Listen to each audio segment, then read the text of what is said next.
शंकर भगवान की आराधना बृहस्पति भगवान ने काशी में करी। बृहस्पतेश्वर महादेव काशी में विराजमान। कौन से महादेव? जम के बोलिए जरा। बृहस्पतेश्वर महादेव काशी में विराजमान है।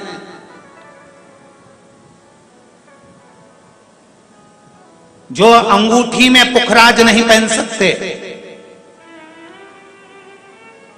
जिनकी भाग्य रेखा उल्टी चल रही हो, बृहस्पति चमक ही नहीं रहा हो, जिस काम में हाथ डालते हैं वो काम पूरा ही नहीं होता हो, तो एक बार काशी जाना, बृहस्पतेश्वर महादेव का स्पर्श करना, उनका अभिषेक पूजन करना और उनका स्पर्श कर कर एक बेलपत्र ब्राह्मण देवता से मांग कर लेकर जाना कि इन बृहस्पतेश्वर महादेव से मुझे एक बेलपत्र दे दो। तुम्हें पुखराज पहना कि नहीं पहना, हीरा रतन माणिक पहना कि नहीं पहना, वो बेलपत्र इतना चमत्कार कर देगी कि जिंदगी में कभी संपदा की कमी आएगी ही नहीं। अगर बृहस्पति नहीं चमके तो बृहस्पतेश्वर महादेव, जहां पर बैठकर बृहस्पति भगवान ने शंकर भगवान की आराधना करी है, रोज गंगा जल जाना, गंगा जल लेकर आना, शिव जी की आराधना करना, एक शिवलिंग का निर्माण करा, उसकी आराधना में बृहस्पति भगवान डूब गए, उसकी आराधना में बृहस्पति महाराज निरंतर लगे रहे। और इतनी आराधना बृहस्पति महाराज ने करी, इतनी आराधना करी बृहस्पति महाराज ने कि शंकर भगवान सामने प्रकट हो गए। मांगो बृहस्पति, तुमको क्या चाहिए? कुछ नहीं, केवल आपका भजन। नाम रख दिया, तुम्हारा नाम बृहस्पति रहेगा। बृहस्पति भगवान का एक नाम बृहस्पति भी रख दिया और तुम साधारण नहीं रहोगे। तुमने मेरी आराधना करी है तो देवताओं के गुरु बनकर विराजमान होगे। अभिमान तो राजा देवराज इंद्र को भी आ गया था।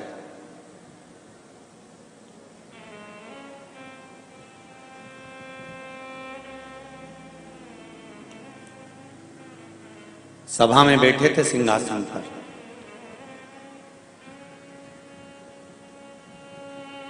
और सिंहासन पर बैठे बैठे उस समय पर अप्सराओं का नृत्य देख रहे थे और देवगुरु बृहस्पति का आगमन हो गया था।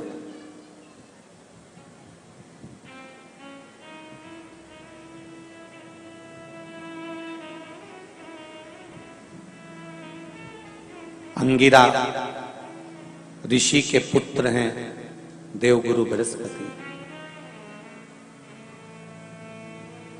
देवगुरु बृहस्पति की माता का नाम है सुरूपा। क्या नाम है? सुरूपा। बृहस्पति भगवान के पिता का नाम है अंगिरा ऋषि और माता है सुरूपा।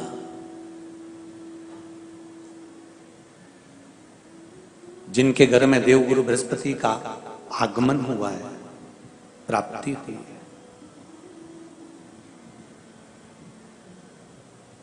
स्वरूपा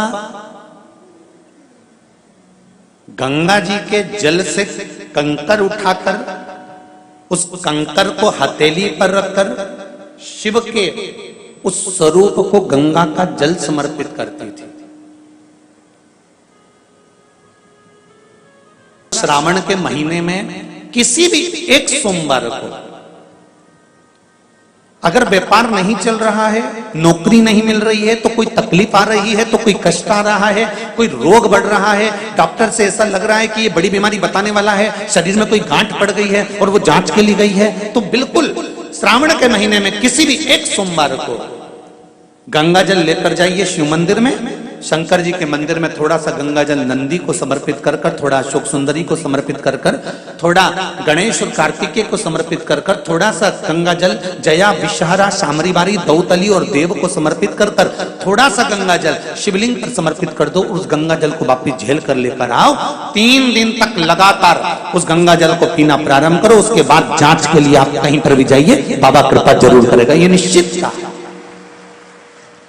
उस गंगा जल की प्रधानता, उस गंगा जल का एक गौ माता, गौ, गंगा और संत, ब्राह्मण, साधु, सन्यासी, सात्वित्ववान नारी, कन्या, स्त्री, इनका जो महत्व है उसको जान गए तो जिंदगी सार्थक हो।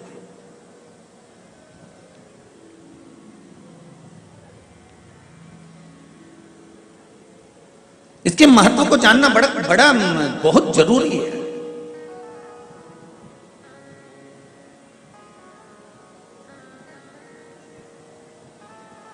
महाराज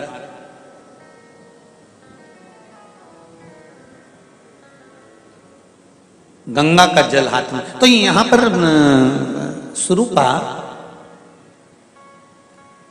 बृहस्पति महाराज की माता जी हाथ में कंकर रखती हैं गंगा नदी का, गंगा जल का, और हाथ की अंजलि में गंगा जल लेकर उस कंकर पर शिव मानकर जल समर्पित करती हैं।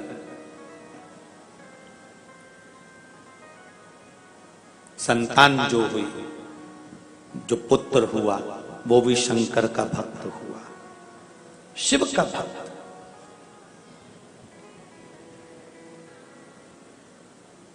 महाराज स्कंद पुराण कहती है,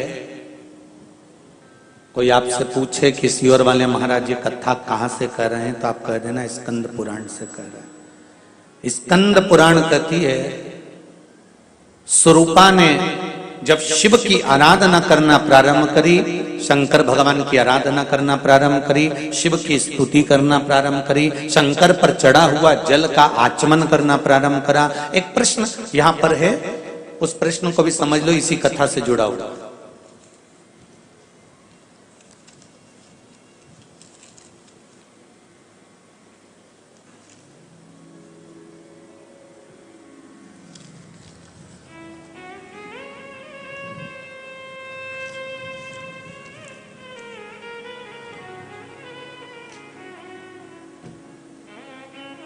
नाम नहीं लिखा है पर प्रश्न अच्छे हैं।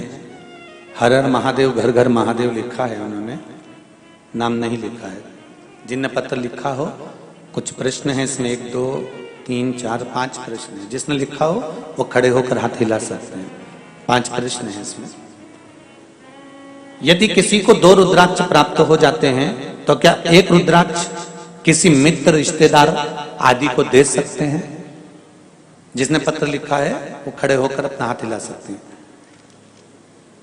हाँ, यदि आपके पास में रुद्राक्ष 2 हैं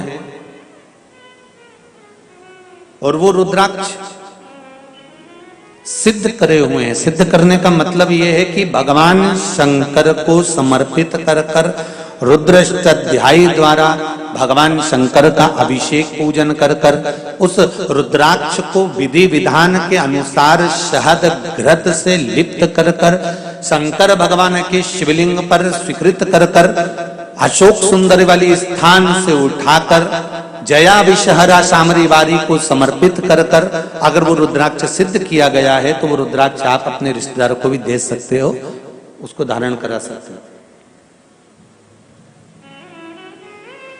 यदि किसी ने गले में रुद्राक्ष धारण किया हो और उसके आसपास कोई अन्य व्यक्ति मदिरा या मांसाहार का सेवन करता है तो क्या रुद्राक्ष वाले व्यक्ति को दोष लगता है? तुम्हारे पड़ोस में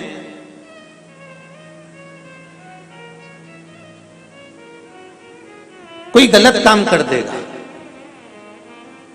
तो क्या तुम पर दोष लगेगा? अरे जम के बोलते जाओ, लगेगा नहीं। जिस व्यक्ति ने गलत काम किया, जिस व्यक्ति के गलत कर्म वो कर रहा है तो दोष उसको लग रहा, दोष तुम्हें नहीं लग रहा। तुम्हारे रुद्राक्ष पहनने का फल तो ये होता है कि रुद्राक्ष अगर हमने धारण किया है तो वो रुद्राक्ष धारण करने से हमारे शरीर में अगर नेगेटिव कोई ऊर्जा आ रही है तो वो भी समाप्त होकर वापस पॉजिटिव में बदल जाती है। ये रुद्राक्ष की महत्वता, ये रुद्राक्ष की मूलता।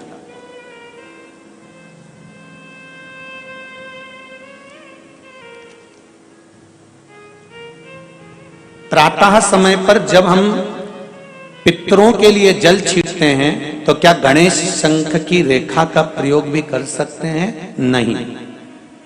एक बात का ध्यान दीजिएगा, गणेश मुखी जो शंख होता है, जो बच्चा तोतरा बोलता है, जिसकी वाणी नहीं होती, श्रवण शक्ति किसी बुजुर्ग व्यक्ति की हो, जवान व्यक्ति की हो, या कोई अधेड़ जिसकी श्रवण शक्ति कम होती चली जा रही है, जिसके सुनने की शक्ति कम हो रही हो, बोलने की शक्ति कम हो, वाणी में हकलापन हो, तोतरापन हो, गणेश मुखी शंख वहां काम आता है। गणेश मुखी शंख का प्रयोग वहां होता है। और गणेश मुखी शंख का एक प्रयोग और है, यदि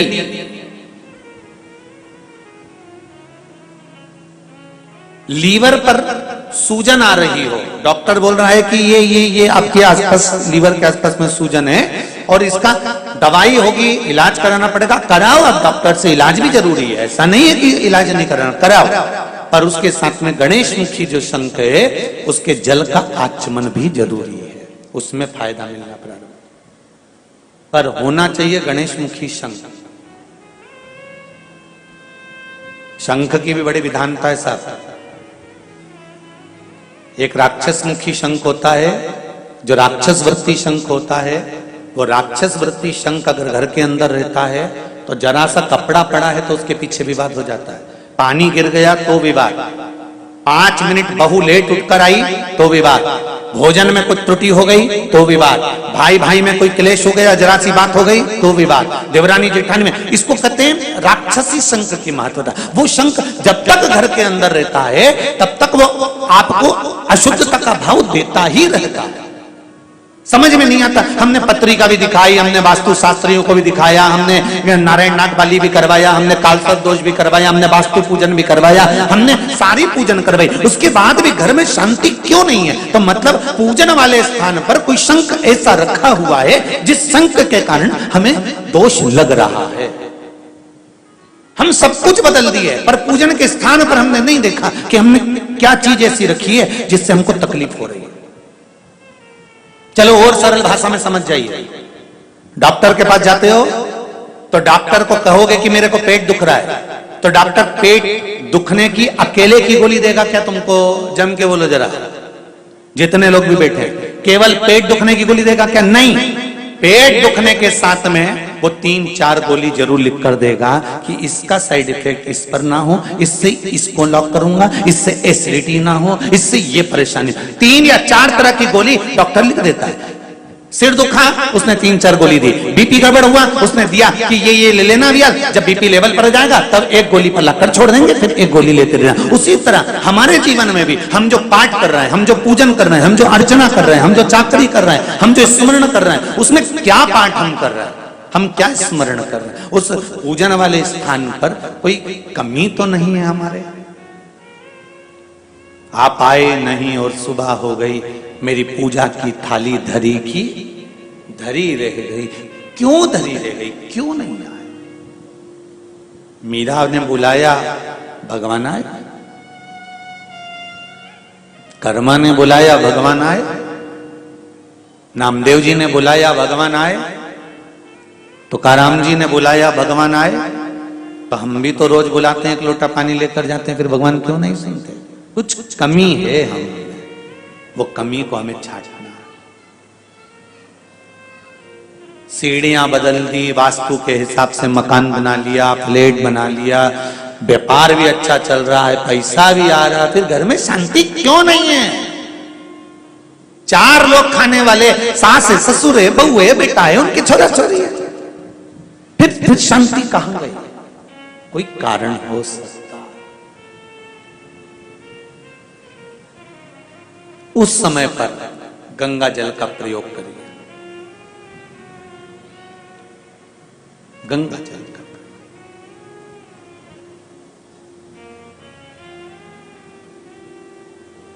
महाराज माता स्वरूपा ने गंगा जल हथेली में लेकर शिवलिंग पर समर्पित करा। कृपा क्या हुई है कि शंकर भगवान का दर्शन माता स्वरूपा को हुआ। एक दिन अंगिरा ऋषि और माता स्वरूपा गंगा मां का स्नान कर कर गंगा का पूजन कर रहे थे, शिव की आराधना करी। शंकर भगवान सामने प्रकट हुए। क्या बात है अंगिरा जी, क्या हुआ? स्वरूपा हुआ क्या है? स्वरूपा कहती हैं कि मुझे जो संतान प्राप्त हो, मैं ये चाहती हूं कि मेरी संतान हमेशा अग्रण्य भाव में रहे।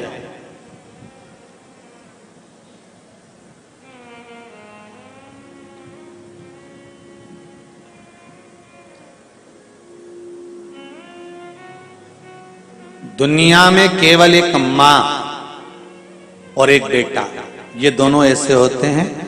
बेटे की निगाह में माँ हमेशा सुंदर होती है, और बेटे की निगाह में माँ सुंदर है और माता की निगाह में बेटा सुंदर है।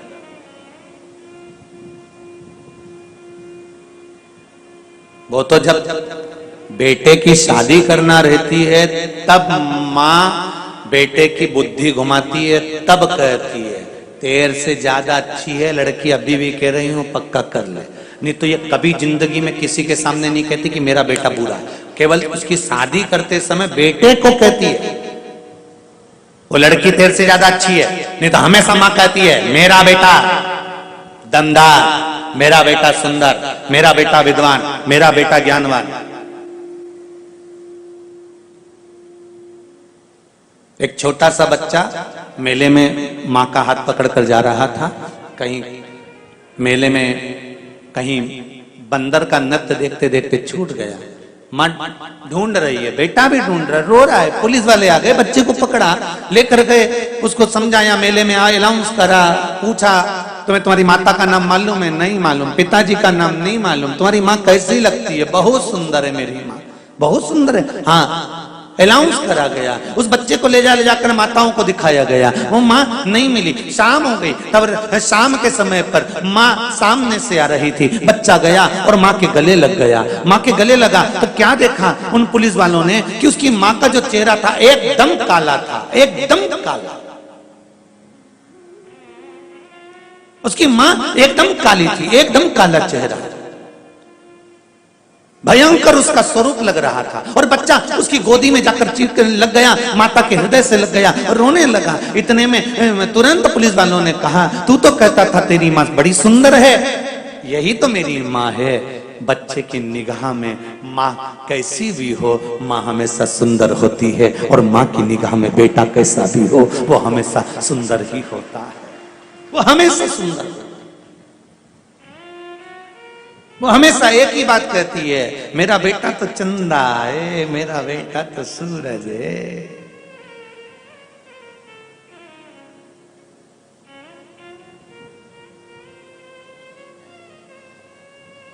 अरे भाई,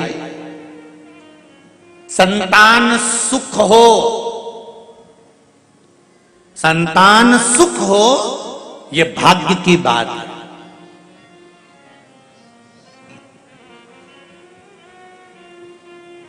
संतान सुख हो ये भाग्य की बात है, पर संतान से सुख हो ये सौभाग्य की बात है।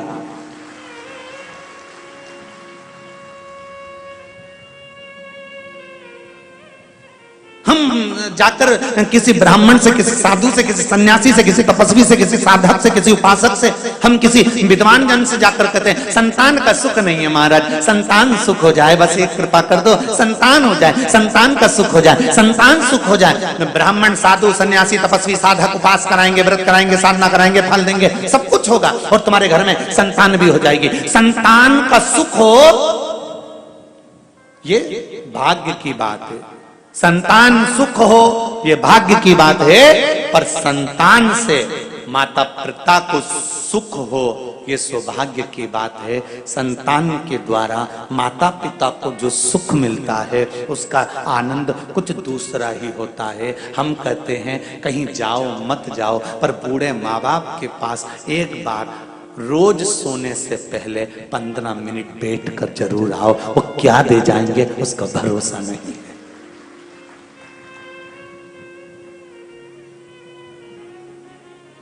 ना बेटों को फुर्सत है, ना बहुओं को फुर्सत है। बचा कुचा था तो ये मोबाइल और फुर्सत बंद कर दिया। ना बेटों को फुर्सत है, ना बहुओं को फुर्सत है, ना पोतों को फुर्सत है, ना पोती को फुर्सत है, ना किसी रिश्तेदार को फुर्सत है। पर निवेदन है, जब माता पिता बूढ़े हो जाएं, बुजुर्ग हो जाएं, घर के प्रत्येक व्यक्ति को सोने जाने से पहले एक नियम बना लेना चाहिए कि मैं 15 मिनट 5 मिनट मेरी मम्मी के पास जाकर बैठूंगा, मेरे पापा के पास जाकर बैठूंगा, मेरे बाबूजी के पास जाकर बैठूंगा, मैं दादाजी के पास जाकर बैठूंगा। उनके पास में देने के लिए कुछ नहीं होगा, क्योंकि सारी दौलत, सारा धन, सारी दुकान, सारा व्यापार, सारा व्यवसाय, सब कुछ तुम्हें सौंप चुका है तुम्हारा पिता, तुम्हारी माता, सब कुछ तुम्हें दे दी।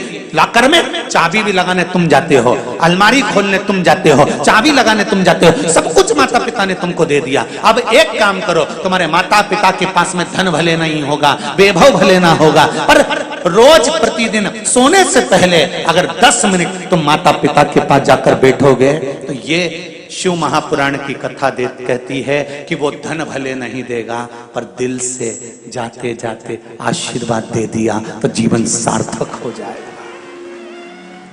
सार्थक।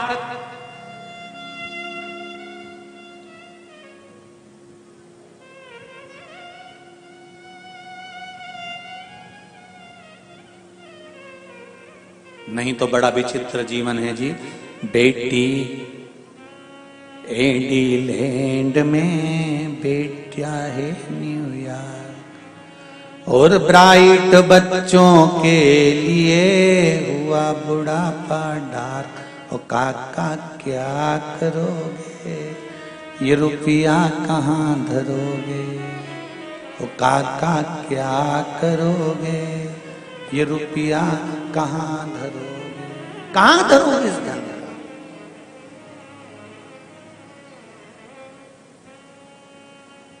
धन का करोगे क्या?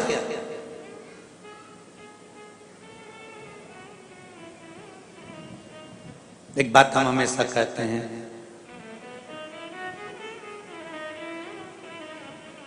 दुनिया की सारी मिठाई एक तरफ रख दो और छोटे बच्चे के लिए माता का स्तनपान एक तरफ रख दो।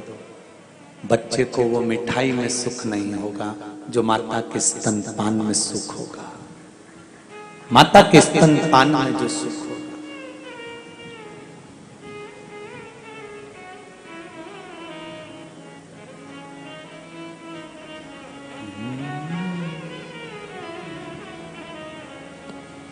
माई के दुधवन जैसन कऊ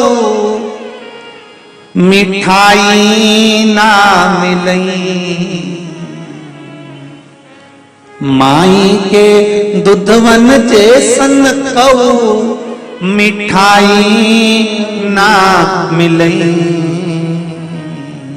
सब कुछ मिल जाता है दुनिया में, माई ना मिलई। सब कुछ मिल जाता है दुनिया में, माई ना मिलई। खुद गीले में सोती है, तुझे सूखे सुलाती, खुद भूखी रह जाती है, तुझे निवरा खिलाती। माई के आशीष जैसन कऊ, माई के आशीष जैसन कऊ आशीष ना मिलई।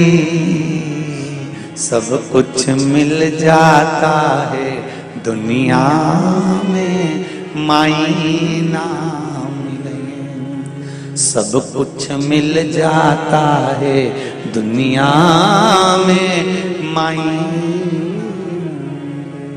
आज स्वरूपा कह रही है बाबा से, मुझे संतान हो तो वो हो जो वैभववान हो। आप भी भगवान से प्रार्थना करना कि भोलेनाथ मुझे संतान दो, मना नहीं, संतान का सुख दो, मना नहीं, पर संतान ऐसी देना जो मुझे सुख दे, मेरे बुढ़ापे में मेरा साथ दे।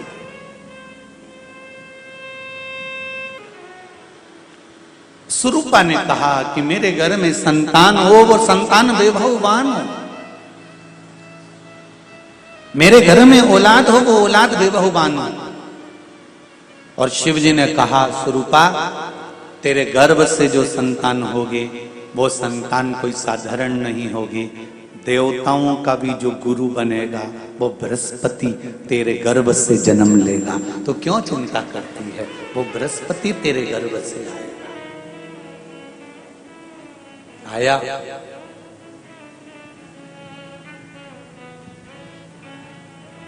वही बृहस्पति। समय बीता, अब अभी तक 2 भार इंद्र के पास में थे। बहुत ध्यान देकर समझना ये नवग्रह कथा को। 2 भार थे इंद्र के पास। इंद्र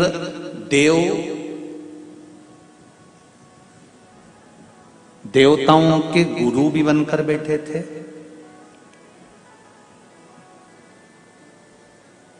देवगुरु बृहस्पति की जगह पूर्व में इंद्र ही देवगुरु का पद संभाल रहे थे,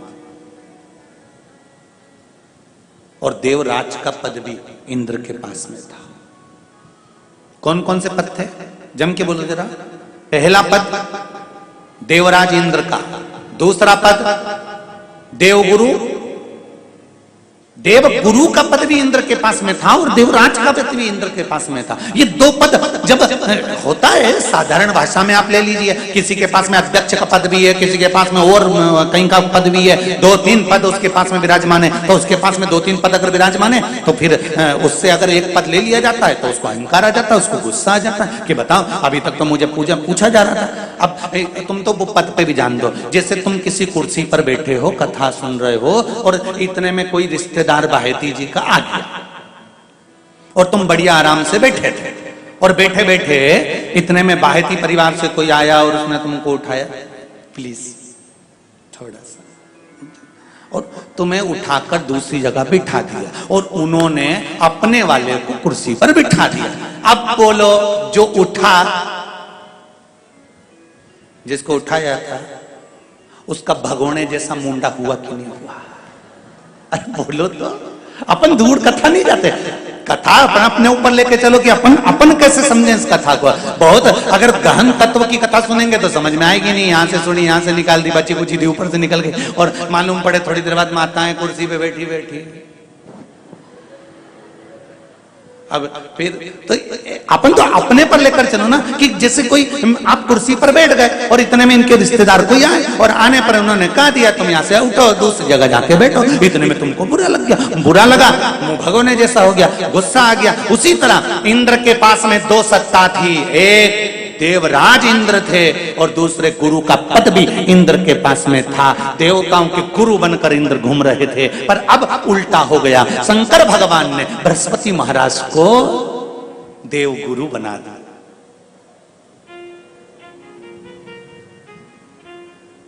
अब जैसे ही देवगुरु बनाया तो इनका इंद्रदेव का मुंह, अरे बोलो तो तुम, भगोड़ ऐसा हो गया, कुर्सी उतरी कि मुंह भगोड़ा उड़ा। अब इनका मुंह भगोने जैसा हो गया तो गुस्सा तो गुस्सा। इतने में इंद्र ने, बृहस्पति महाराज देव गुरु बन गए, इंद्र सिंहासन पर बैठे थे, अप्सराओं का नृत्य देख रहे थे। वहीं से देव गुरु बृहस्पति का आगमन हुआ। बृहस्पति महाराज जैसे ही आए तो इंद्र तो सिंहासन पर बैठकर पूरा अप्सराओं का नृत्य देख रहे थे। उनको देव गुरु बृहस्पति से मतलब ही नहीं था।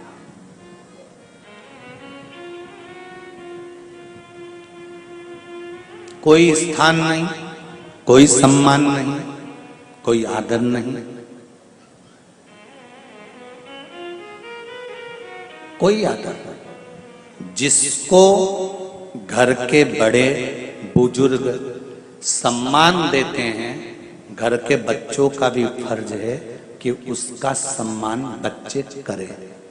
सही है कि गलत है? घर के बुजुर्ग उसको सम्मान दे रहे हैं ना, घर के बड़े उसका सम्मान कर रहे हैं ना, तो घर के बच्चे कहते हैं नहीं, वो तो हमारे लिए गलत सोचता है, हमेशा हमारे लिए अपशब्द बोलता है, हमेशा आड़ा टेढ़ा बोलता है। तो घर के बुजुर्ग कहते हैं तुम्हें क्या करना है, जब हम सम्मान दे रहे हैं तो तुम भी दो, हम आदर कर रहे हैं तो तुम भी करो।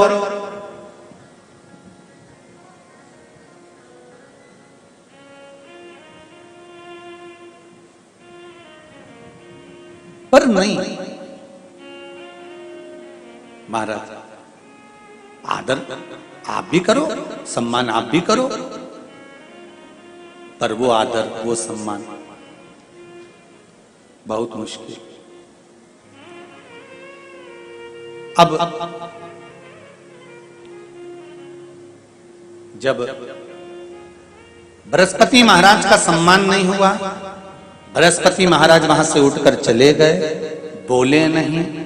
जो समझदार होता है वो तुरंत कह देता है कोई बात नहीं, मैं चले जाता हूं। कोई मुख पर क्रोध नहीं, कोई चिड़चिड़ प्रवृत्ति नहीं, कोई अपशब्द नहीं। एक बात मैं आप सबको कहना चाहूंगा, किसी जगह पर यदि आपका अपमान हुआ है, बहुत ध्यान देना जरा, कथा थोड़ी भारी है पर समझ लोगे आप। किसी जगह पर यदि आपका अपमान हुआ है तो आप भगवान शंकर को धन्यवाद देना कि मैंने पूर्व में किसी का अपमान करा होगा तो मेरा हिसाब आपने इतनी जल्दी बराबर कर दिया है, इतनी जल्दी बराबर कर दिया। ये थोड़ा सा अपमान मेरा कराया, मेरा हिसाब बराबर हो गया।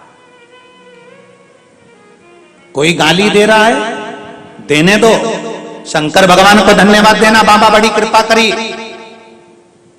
मैंने पूर्व में इसको गालियां दी होंगी, अपशब्द कहा होगा तो इसने मुझे पलट कर गाली दे दी, अपशब्द कह दिया। ये तेरी कृपा है, ये तेरी दया। और जब तक तेरी करुणा, तेरी कृपा, तेरी दया नहीं हो तब तक कुछ हो ही नहीं सकता। तेरी कृपा।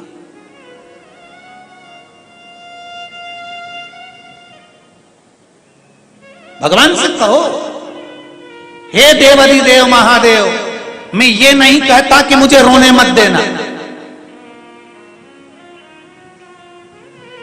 क्योंकि कर्म का भोग तो मुझे भोगना पड़ेगा। देवाधिदेव महादेव से कहो, हे देवाधिदेव महादेव, मैं ये नहीं कहता कि मुझे रोने मत देना, पर इतना जरूर कहता हूं तेरे सिवा किसी दूसरे के आगे झुकने मत देना, बस इतनी कृपा कर। मैं ये नहीं कहता कि मुझे रोने मत देना, बस तुझसे निवेदन है कि केवल तेरे दरबार के अलावा किसी दूसरी जगह पर मुझे झुकने मत देना, क्योंकि मैं जानता हूं अगर तू मुझे अपना समझता है, झुकने नहीं दे सकता तो फिर रोने भी नहीं देगा, ये मेरा विश्वास कहता है।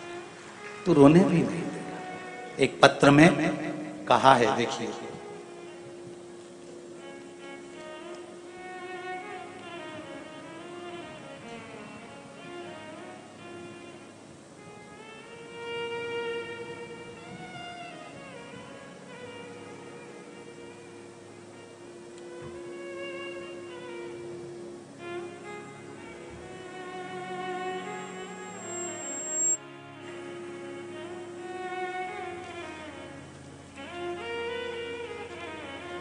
मीना सोनी हैदराबाद से हैं, महाराष्ट्र लातूर की हैं।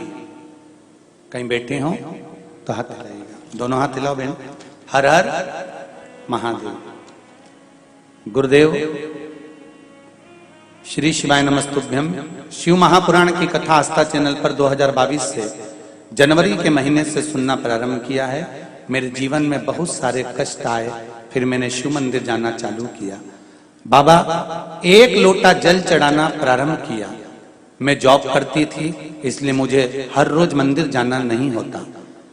बहन, आपने अपने हृदय की बात इस पत्र के माध्यम से लिखी है।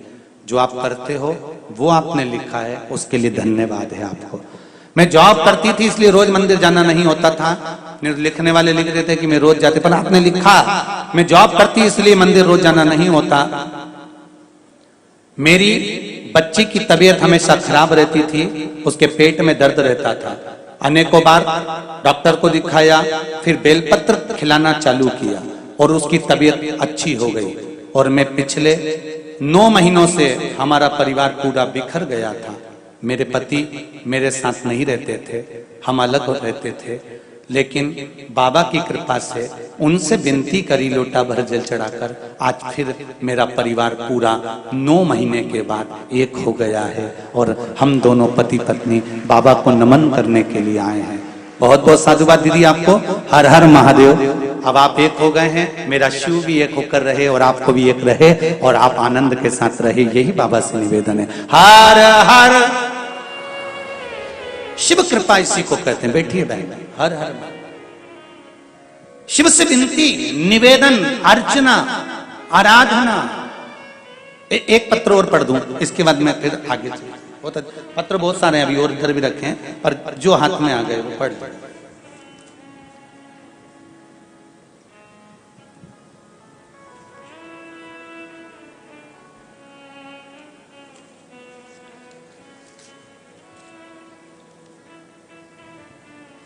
मैं राम सागर तिवारी गोरखपुर से हूं, हैदराबाद में रहता हूं। कहीं बैठे हैं राम सागर जी?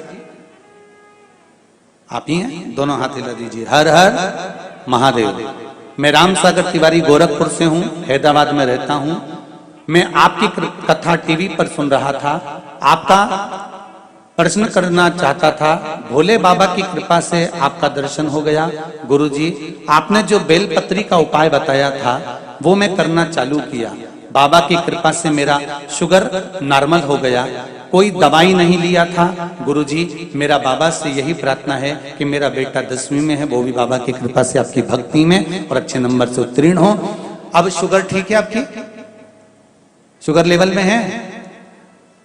बाबा की कृपा ऐसी ही बनी रहे, विराजमान होइए। हर हर महादेव। बैठिए बैठिए बैठिए। हर हर महादेव। शिव कृपा, शंकर की दया।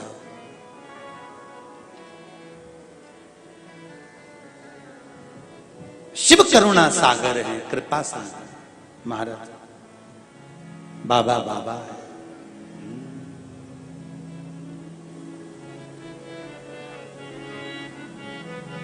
शिव ओ गणदानी, त्रिकालदर्शी, कैलाशी, अविनाशी शिव की आराधना मूल सुख देने वाली।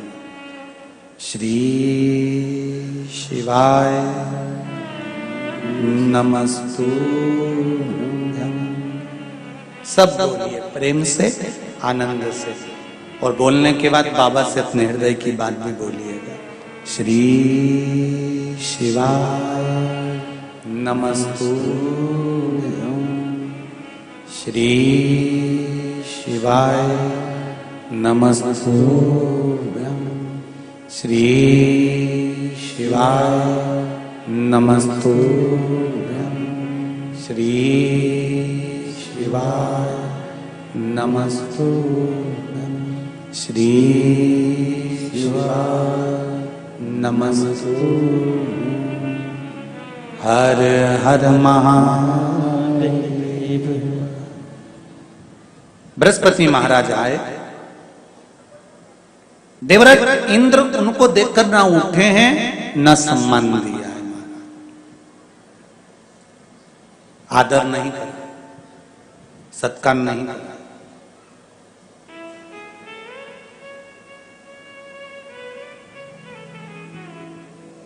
पद की एक गनीमा होती है। एक बात बहुत ध्यान दीजिएगा, आदर करने में पीछे मत हटो। सम्मान करने में, सत्कार करने में, आदर करने में कभी पीछे मत हटो। जितना बन सके सबका आदर करो, सबका सम्मान करो।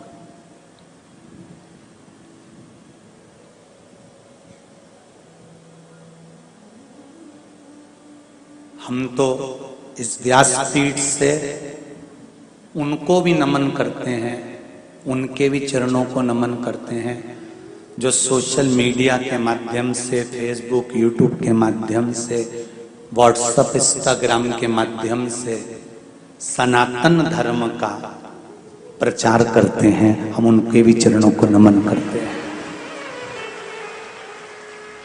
जो सनातन धर्म को, हिंदू धर्म को, सनातन धर्म को, जो अपने सोशल मीडिया के माध्यम से, फेसबुक, यूट्यूब, इंस्टाग्राम, व्हाट्सएप के माध्यम से भी हिंदू को जगाने का, सनातनियों को जगाने का जो काम करते हैं, ये व्यासपीठ से मैं उनको नमन करता हूं कि आप अगर बड़े रूप में कुछ नहीं कर सकते तो कम से कम अपने मोबाइल के माध्यम से तो सनातनों को जगा रहे हैं।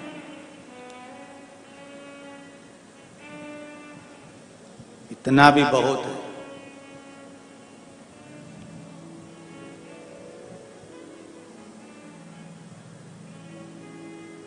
जाग जाएं बस एक बार अगर जाग गए तो जीवन की सार्थकता अपने आप उत्पन्न हो जाएगी। आप समझो एक लोटा जल का महत्व कितना होता है, एक श्री शिवाय नमस्तुभ्यम मंत्र का जाप का फल कितना होता है। ये पत्र में अभी जो पत्र पढ़े उसमें देखो एक बहन ने लिखा है,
मीना शंकर लाल सिकंदराबाद से कहीं बैठे हैं।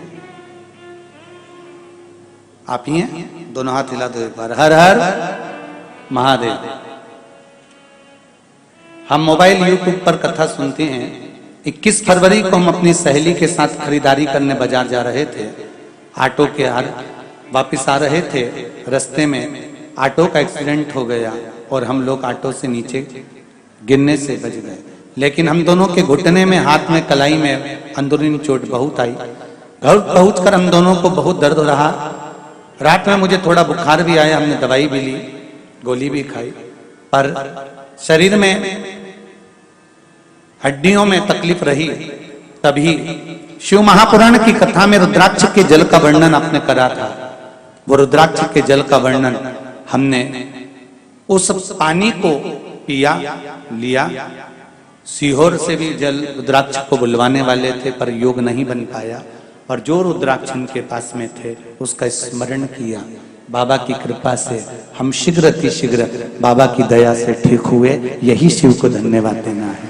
विराजो बहन। हर हर महादेव। बैठिए। एक पत्र और बड़े भाव से किसी ने लिखा है,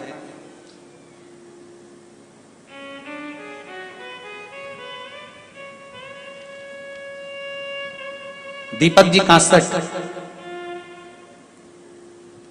श्री क्षेत्र पंढरपुर महाराष्ट्र से आए हैं। आप ही हैं? दोनों हाथ एक बार हिला दीजिए। आपके चरणों को नमन करते हैं क्योंकि आप पंढरपुर से आए हैं, जहां पर पूरी दुनिया में मेरे देव अधिदेव महादेव का एक ही मंदिर है। जहां पर भगवान विष्णु के सिर पर शिवलिंग है, वो पंढरपुर की भूमि है। पूरे भारत में, पूरे विश्व में केवल एक मंदिर है भगवान नारायण का, जहां पर भगवान नारायण पांडुरंगा हरि विठल के सिर पर शिवलिंग है। वो पूरी दुनिया में एक ही है, पंढरपुर में। विठल पांडुरंगा। लॉकडाउन से शिव महापुराण की कथा सुन रहे हैं। सारे भगवान ने दुख हमारे समाप्त कर दिए। यही निवेदन कर कर बाबा को धोख लगाने के लिए आए हैं। मुझे गर्व होता है जब कोई बोलता है कि ये तो सीवर वाले महाराज के पागल खाने का पागल है, तो हमको बड़ा आनंद होता है कि हम भी शंकर के भक्त तो हुए, शिव की उपासना करी है। बहुत बहुत आनंद। मुझे महादेव से इतना कहना है कि भगवान खूब भंडार भर दे और एक बार चंद्रभागा नदी के तट पर भगवान विठलनाथ जी को शिव महापुराण की कथा सुना दे। यही मेरी विनती है।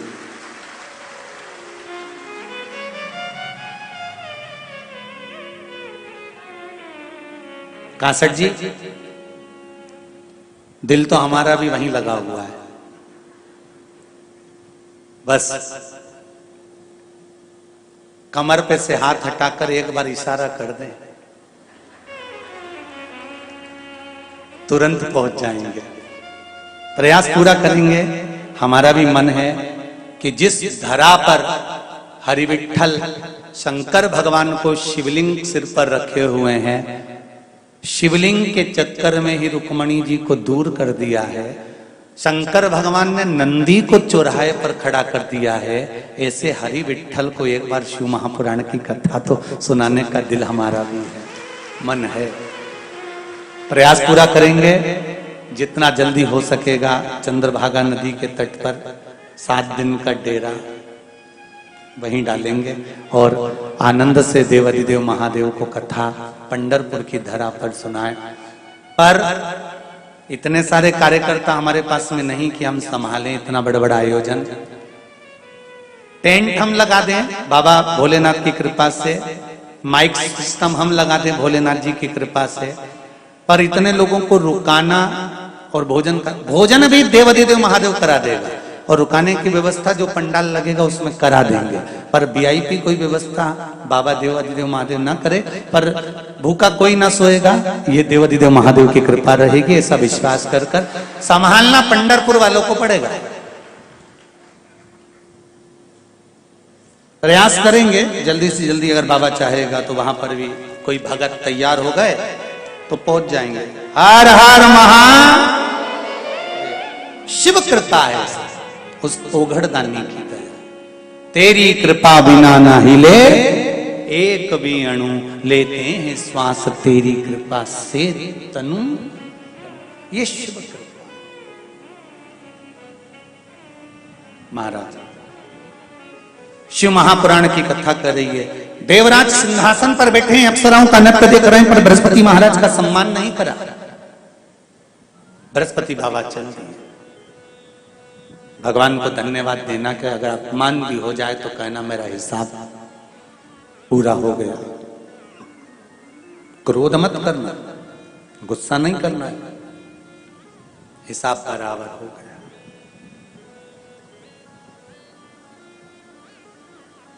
बराबर चले।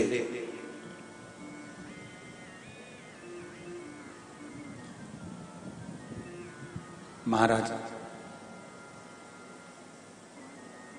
चलते चलते बृहस्पति बाबा देवाधिदेव महादेव के पास पहुंच गए।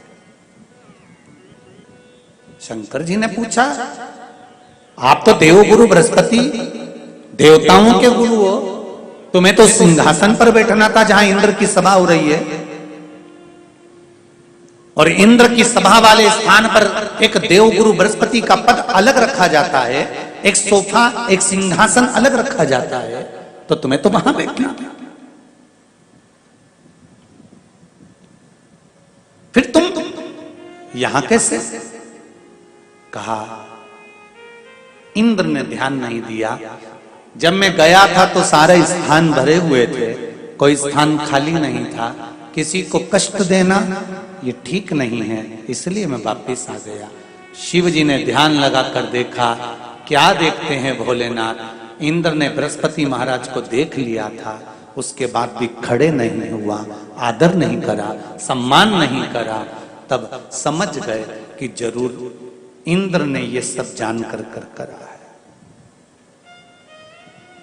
जानकर कर।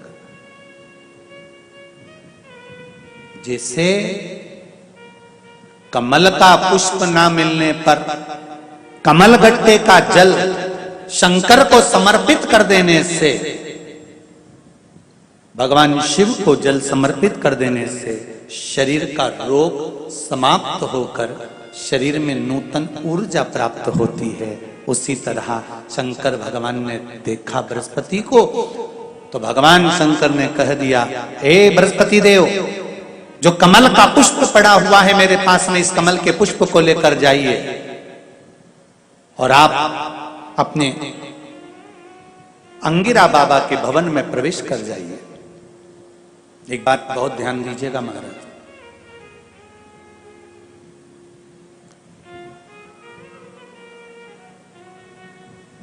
जब सूर्य ग्रहण या चंद्र ग्रहण पड़ता है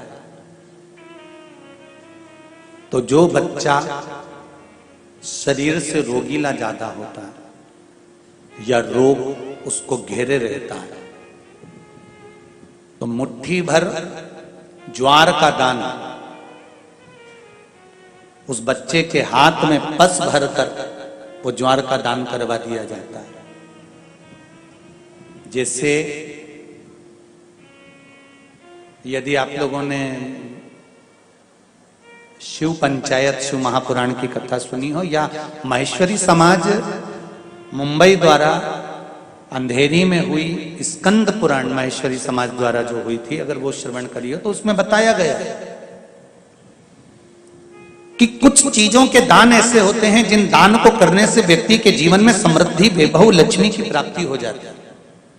और वो दान बहुत सारा धन का या वैभव का दान नहीं है, हम जिसको प्रयोग कर रहे हैं। जैसे ज्वार का दान करने से रोग से मुक्ति होती है, रोग से मुक्त होता है। उसी तरह आप चिंता मत करो बृहस्पति देव, अब आप जाइए, इंद्र को इसका भोग भोगना पड़ेगा। जब बृहस्पति महाराज चले गए और भगवान शंकर ने कहा दिया बृहस्पति महाराज अब आप जाना मती, उस देव गुरु के सिंहासन पर आप मत बैठना, आप रखो। बृहस्पति महाराज वापिस आ गए। इंद्र को लगा बृहस्पति महाराज का अपमान हो गया, बृहस्पति महाराज को बुलाने गए, नहीं आए। इंद्र को क्रोध आ गया, उन्हें विश्वरूपा जी को गुरु बना दिया। कौन थे ये विश्वरूपा? इंद्र के भाई, दिति की संतान, विश्वरूपा जी को गुरु बना दिया। अब विश्वरूपा जी गुरु बन गए, बैठ गए। विश्वरूपा जी के 3 मुख थे, एक मुख से भाग ग्रहण करना, दूसरे मुख से सोमपान करना, तीसरे मुख से राक्षसों को भाग देना। इंद्र को क्रोध आ गया, क्योंकि जब व्यक्ति पद पर प्रतिष्ठा पर आगे बढ़ता चले जाता है, उसका जब बहुत जगह पर मान सम्मान प्रतिष्ठा मिलती रहती है तो उसको थोड़ी सी बात में क्रोध आ जाता है, थोड़ी सी बात।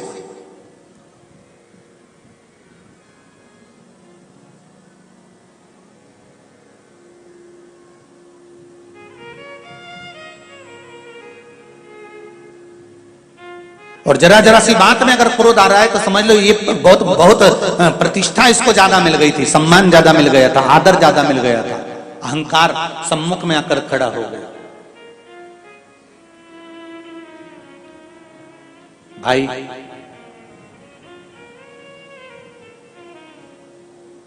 मंदिर जाने से क्या मिलता है? शिव महापुराण की कथा कहती है अहंकार जो सिर में भरा रहता है, जब भगवान के चरणों में हम झुककर प्रणाम करते हैं, हमारा ये मटका अहंकार का जो खोपड़िया में भरा हुआ है, सिर में भरा हुआ है, वो अहंकार का पूरा मटका देवाधिदेव महादेव के सामने खाली हो जाता है, अभिमान वहां लुढ़क जाता है। इसीलिए शायद शिव महापुराण की कथा कहती है कि शंकर जी कहते तुम वो दो जो तुम्हारा खुद का है। अब तुम्हारा खुद का क्या है? शरीर क्या तुम्हारा है? ये तो माता पिता का दिया हुआ है, ध्यान देना। कपड़े तुम्हारे हैं, जन्म लिया था तो नग्न पैदा हुए थे। आभूषण तुम्हारा है, सब पूर्वजों से मिला है। वैभव तुम्हारा है? नहीं। मनुष्य का अपना कुछ है तो व्यक्ति का अहंकार खुद का है। शंकर भगवान कहते हैं जो तुम्हारा खुद का है वो मुझे दो, और व्यक्ति का अहंकार खुद का होता है। इसलिए मंदिर जब जाओ, कथा में जब जाओ तो अहंकार लेकर मत जाना, जाना तो अपना अहंकार भगवान को समर्पित कर कर आना कि मुझे यह अभिमान नहीं रखना प्रभु, यह अहंकार आप रख लीजिए, यह अभिमान मुझे नहीं चाहिए। इस अहंकार का मैं क्या करूंगा?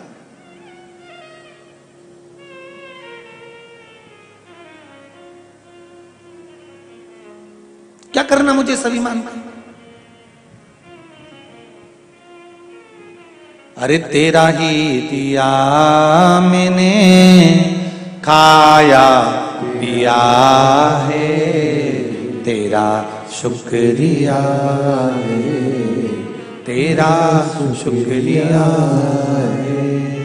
मुझे भोले बाबा ने बहुत दे दिया है, तेरा शुक्रिया है, तेरा शुक्रिया है। बाबा ने जो दिया वो कम ना दिया है। बृहस्पति महाराज का अपमान हो गया, चले गए, विश्वरूपा जी को गुरु बना दिया, इंद्र को क्रोध आ गया, तलवार लेकर इंद्र गया और बृहस्पति यहाँ जिस पद पर विश्वरूपा जी को बिठाया था देव गुरु बनाकर, उन देव गुरु विश्वरूपा जी का सिर काट दिया और सिर कटा, ब्राह्मण हत्या माथे चढ़ गई। ब्राह्मण हत्या माथे चढ़ी, इंद्र ने विचार करा करूं क्या इस ब्राह्मण हत्या का, क्योंकि मेरे हाथ से ब्राह्मण मरा है।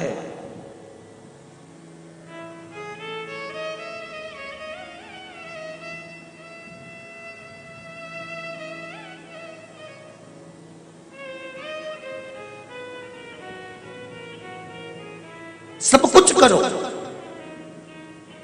पर घर में प्रतिदिन हत्या मत करो।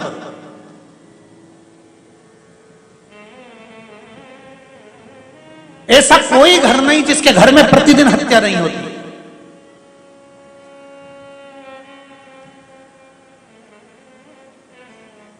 ऐसा कोई घर नहीं जिसमें प्रतिदिन हत्या ना होती। वो गोली से नहीं होती है, कैसे होती है? जम के बोलो जरा, बोली से होती है। ऐसा कोई घर नहीं जिसके घर में प्रतिदिन हत्या नहीं होती हो, बस अंतर एक है, गोली से हत्या होती है तो शरीर मर जाता है, बोली से हत्या होती है तो यह आत्मा मर जाती है, जिसने बोला उसके प्रति समाप्त हो जाती है। नहीं बनता ज्यादा काम, कम कर लो। नहीं बनता किसी से व्यवहार, थोड़ा कम कर लो। पर निवेदन है, ऐसा शब्द ना बोलिएगा जिससे किसी के हृदय को चोट पहुंच जाए, और उसके दिल को चोट पहुंची तो वो देवाधिदेव महादेव को चोट पहुंची।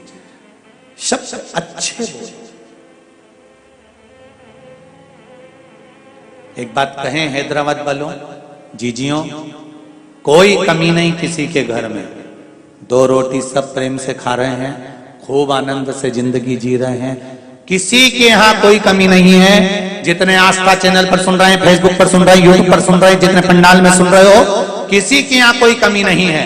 कमी अगर एक है तो वो वाणी की कमी है। मीठा बोलना चालू कर दो, जिंदगी का सारा सुख अपने आप प्राप्त हो जाए। मीठा।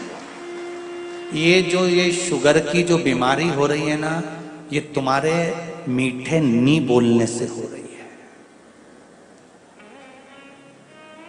पहले के समय में जितना तो मीठा तुम नहीं खाते, उतना पहले के समय के लोग मीठा खाते थे। जी हाँ, जितनी बुजुर्ग माताएं बैठी हैं, ईमानदारी से बोलो माताओं, पहले के लोग इतनी खिचड़ी, उसमें 2 कटोरी घी, और जितने लोग मारवाड़ के बैठे हो, राजस्थान के बैठे हो, जरा हाथ उठा ना, मारवाड़ी जितने बैठे हो राजस्थान के, अगर मारवाड़ी, अरे सभी हो क्या, रखो, मारवाड़ी अगर बैठे हैं तो वहां तो घी का पीपा संक्रांति पर साथ में रखते थे, और खिचड़ी बनती थी और थालियों में घी मिला के और गुड़ शक्कर मिला के जो सट्टा मार मार खाते, सारा की सारा एक पीपा घी तो यूं निपटा जाते।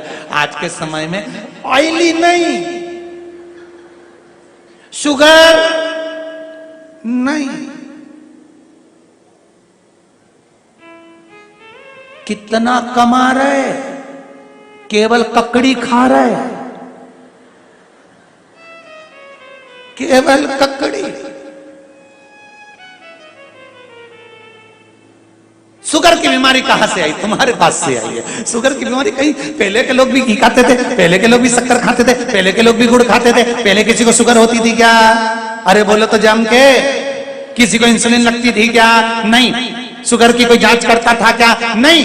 खूब जीते थे, 90 साल 100 साल, तो डोकरी का बाल ही सफेद नहीं होता था, इतनी जोरदार। और पूरा के पूरा पान बिना सुपारी फेंके डुकरिया निपटा जाती थी पूरा। कहां गई थी शुगर? कहां गया था बीपी? कहां गया? कहीं नहीं थी। क्यों? क्योंकि पहले के लोग जितना मीठा खाते थे उससे दुगना मीठा अपनी वाणी से बोलते थे। क्योंकि मीठा जो खाया है उसको डोनेट करो, निकालो। जब मीठा देते रहोगे तो शुगर अंदर शरीर में लेवल में रहेगी। अपनी जुबान से मीठा बोलना चालू कर दो, शुगर लेवल में आ जाएगी। तुम थोड़े दिन बोल कर तो देखो, तुम भी प्रसन्न। क्योंकि शुगर की बीमारी, बीपी की बीमारी होती कैसे? टेंशन से। क्योंकि किसी ने कुछ बोला और तुम अंदर ही अंदर अंदर ही अंदर घुटते गए घुटते गए घुटते गए घुटते गए तो शुगर बीपी हो गया। लेवल बराबर करो, मीठा बोलना चालू करो। जैसे ही मीठा बोलना चालू करोगे परिवार के लोग तुम्हें पूछने लगेंगे, हमारे काका जी इतना बढ़िया बोलते, हमारी काकी जी इतना बढ़िया बोले, हमारी चाची जी बहुत बढ़िया, हमारे नाना जी बहुत बढ़िया, हमारी भाभी बहुत बढ़िया। जैसे ही मीठा बोलना चालू करें शुगर बीपी सब लेवल में आना चालू हो जाए। बोलना तो चालू करो, सुधरोगे। क्या विचार है? कब से? अरे जम के तो बोलो, आज से पक्का है।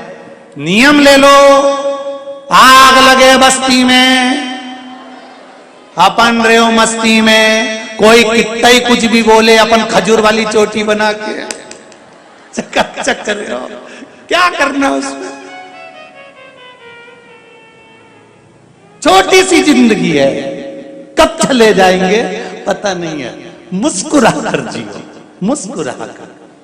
बहू अब शब्द बोल रही है, उसको बुलाओ, राइनोन लाओ, 7 बार उतारो। गजब की है ये तू। भगवान को धन्यवाद दूं कि तू मुझे मिली और मैं तुझे। बहू भी कहेगी डुकरिया पागल हो गई। कह देना सीहोर वाले महाराज की शिव महापुराण की कथा से, पागल खाने के रहने वाले पागल ही हो जाते। क्या कहना? सांस रूठ जाए, बहुओं से निवेदन है, एक आंख में काजल लगा, एक की गायब कर जा। और डुकरिया के पास पहुंच जा पल्लू वल्लू लेके। रोज भले पल्लू नहीं ले, तो आज ले ले इतना। और इतना पल्लू लेके अम्मा के पांव पड़ ले। अम्मा भी मन में सोचेगी पागल वागल तो नहीं हो गई, हवा मवा तो नहीं लग गई कहीं की, कैसी हो गई पता। एक आंख में काजल लगाई, एक आंख का गाया, पल्लू इतना करी आई। सास के चेहरे पर प्रसन्नता आ जाएगी। कितनी छोटी सी जिंदगी है साहब, इसको खुश होकर जी लो, फिर मिले ना मिले फुल एंजॉय के साथ अपने जीवन को जी। अपने जीवन को पति कमाता है, घर में लाकर देता है।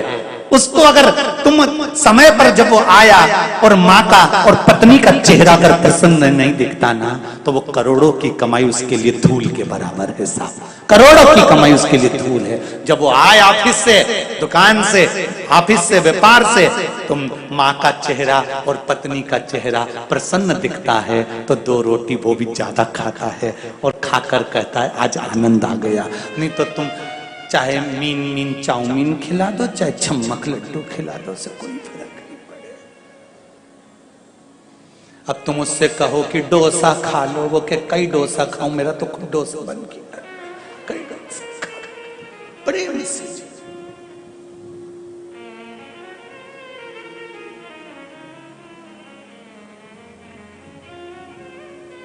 अब विश्वरूपा जी का सिर कट गया, ब्राह्मण हत्या माथे चढ़ गई, ब्राह्मण हत्या माथे चढ़ी। इंद्र ब्राह्मण हत्या के कारण बस कमल की डंडी के अंदर जाकर छुप गए देवऋषि नारद के कहने पर। और देवऋषि नारद ने कहा कहां जाकर छुपोगे? कमल की डंडी के अंदर कब तक छुपे रहोगे? ब्राह्मण हत्या है, कभी तो बाहर निकलना पड़ेगा। हम भी संकल्प लें कि हमारी वाणी से किसी की हत्या नहीं हो, हमारे शब्द से किसी की हत्या नहीं। निंदा करने वाला निंदा करता रहे, बुराई करने वाला बुराई करता रहे, अपशब्द कहने वाला अपशब्द कहता रहे। क्यों?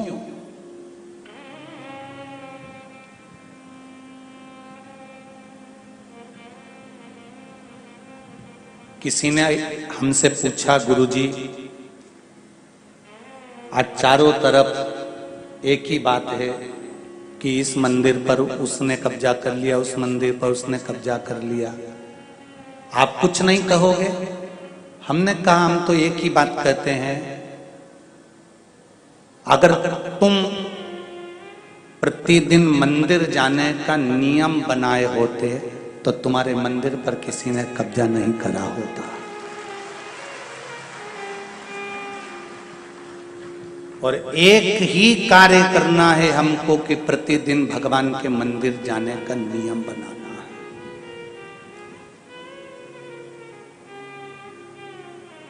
प्रतिदिन शिव मंदिर में जाइए, उसका गुणगान करिए, उसका भजन करिए।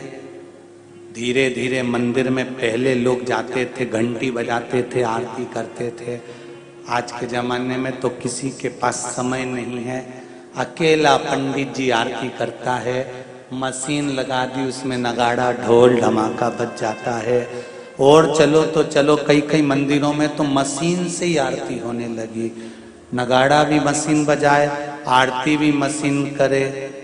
तो भगवान ने भी सोच लिया ठीक है, तुझे भी मशीन पे रख के ही निपटाऊंगा। वेंटिलेटर पे पड़ा पड़ा निपट गया, मशीन पर।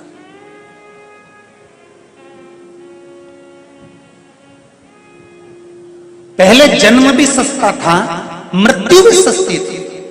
न जन्म का पैसा लगता था, ना मौत का पैसा लगता था। जन्म भी सस्ता था और मृत्यु भी सस्ती थी। माता के गर्भ से बच्चा जन्म लेता था घर के अंदर, और अंतिम समय में मृत्यु भी कब आ जाती थी, लोग चले जाते थे। आज के जमाने में जन्म भी महंगा हो गया और मृत्यु भी महंगी हो गई। ऑपरेशन के बिना कोई आता नहीं और वेंटिलेटर के बिना कोई जाता नहीं है।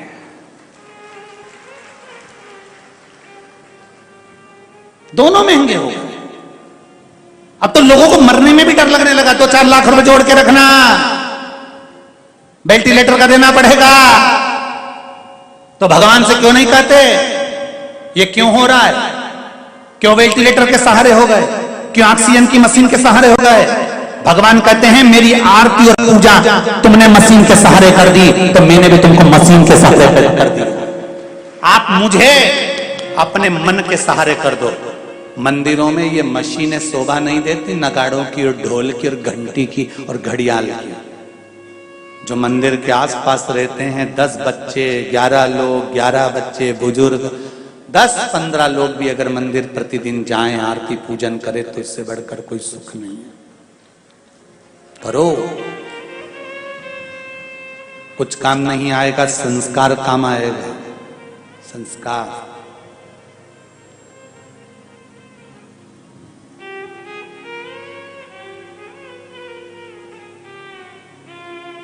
कवि सुरेंद्र शर्मा, कविता सुनिए उसकी। कवि सुरेंद्र शर्मा जी से एक बार इंटरव्यू में पूछा गया कि तुम्हारा एक ही लड़का है, उसका रिजल्ट का क्या स्थिति है, आपको मालूम है? कवि सुरेंद्र शर्मा ने कहा एक बार मेरा बेटा 98% लेकर आया और मैंने बेटे की बहुत धुनाई करी, खूब मारा। बेटे ने कहा पापा मेरे 98 हैं और तुम मुझे मार रहे हो? हाँ, खूब मारा। दूसरी बार मेरा बेटा 62% लेकर आया, मैंने पूरे मोहल्ले में मिठाई बंटवाई। मोहल्ले वाले कहने लगे तो पगला है, बेटा अच्छे % ला रहा था तो बच्चों को मार रहे थे, और कम % लाया तो मिठाई बंटवा रहे हो। सुरेंद्र शर्मा कवि ने कहा मेरा एक ही बेटा है, अगर 98% लाता रहा तो एक दिन विदेश भाग जाएगा। 62 लाता रहा तो मुझे छोड़कर कहां जाएगा? बेटा मैंने विदेश वालों के लिए पैदा नहीं करा है, बेटा मैंने अपने लिए पैदा करा है कि बुढ़ापे को संवारेगा। हम भी इसी दौड़ में लगे हुए हैं, 98 लाओ, 96 लाओ और माता पिता को वृद्धाश्रम छोड़िए।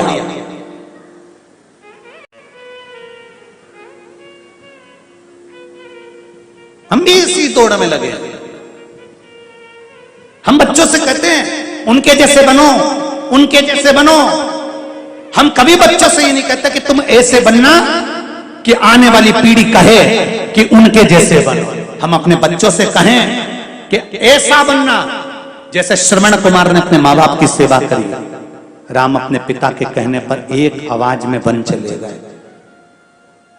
भगवान कृष्ण अपने माता पिता के उद्धार के लिए कंस का संहार कर देते हैं। बनो, खूब बनो, पर हम भी तो अपने बच्चों को बताएं कि कुछ बनना, तुम्हारे जैसे भी लोग बने, ऐसा कुछ कर कर चलना। बच्चों से कहा तुम उनके जैसे बनो, उनके जैसे बनो। अपने बच्चों को ऐसा बनाओ कि उसको देखकर दूसरे बनने को तैयार हो जाए।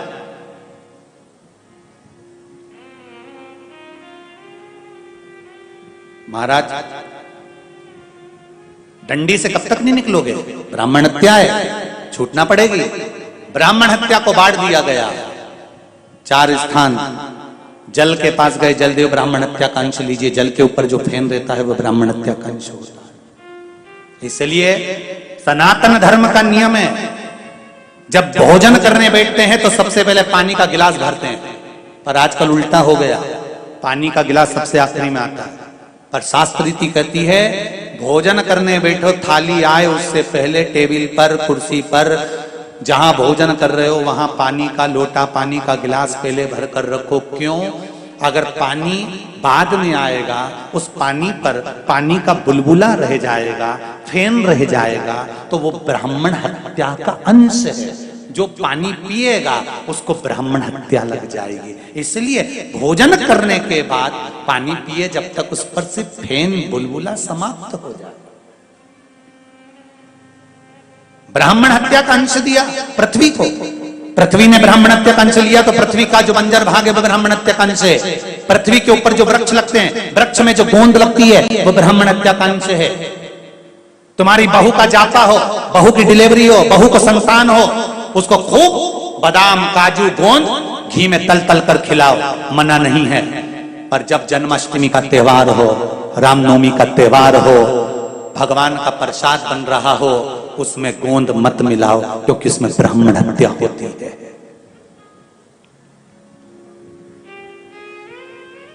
उसमें ब्राह्मण हत्या होती है। पृथ्वी को ब्राह्मण हत्या का अंश दिया तो पृथ्वी ने कहा मेरे ब्राह्मण हत्या के अंश को कहां रखूंगी? पृथ्वी का बंजर भाग ब्राह्मण हत्या का अंश है। पृथ्वी पर जो वृक्ष लगता है, वृक्ष में जो गोंद लगती है वो ब्राह्मण हत्या का अंश है। इसलिए भगवान के प्रसाद में गोंद नहीं मिलाई जाती। आपकी बहू का जापा हो, बहू की डिलीवरी हो, बहू को संतान हो, तुम्हारे लिए लड्डू बनाओ, चाहे दाल का बनाओ, मूंग का बनाओ, उड़द का बनाओ, उसमें खूब गोंद मिलाओ। पर भगवान का अगर प्रसाद बना रहे हो तो उसमें गोंद नहीं होना चाहिए, ब्राह्मण हत्या का दोष लगता है। भगवान को गोंद का लड्डू नहीं लगाया जाता। कहा अग्नि के पास गए, अग्नि देवता ब्राह्मण हत्या का अंश लीजिए। अग्नि ने ब्राह्मण हत्या का अंश लिया। अग्नि की जो नीली लपट होती है वो ब्राह्मण हत्या का अंश होती है। नीली लपट ब्राह्मण हत्या का अंश है। इसलिए यज्ञ करता ब्राह्मण जब हवन कराते हैं, यज्ञ कराने वाला ब्राह्मण जब यज्ञ कराते हैं, उस समय पर यज्ञ की अग्नि को सीमित रखते हैं। जजमान तो खूब घी छोड़ता है, जजमान तो खूब सांकल्य छोड़ता है, पर यज्ञ करता ब्राह्मण ध्यान रखता है अग्नि की लपट ज्यादा ऊंची जाएगी तो उसमें नीली लपट आ जाएगी, नीली लपट आ गई तो उसमें ब्राह्मण हत्या लग जाएगी। तो ब्राह्मण क्या करता है? थोड़ा सा शरबत बनाकर रखता है, दूध दही मिलाकर रखता है। जैसी आंच ऊंची हुई, इसने लोटा भरकर अग्नि में डाल दिया, आंच नीची हो गई। अगर अग्नि ऊंची जाएगी तो उसमें नीली लपट आ जाएगी।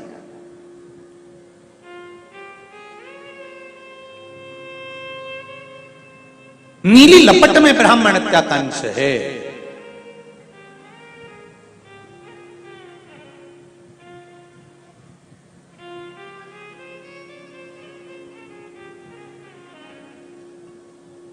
ब्राह्मण हत्या ना लगे।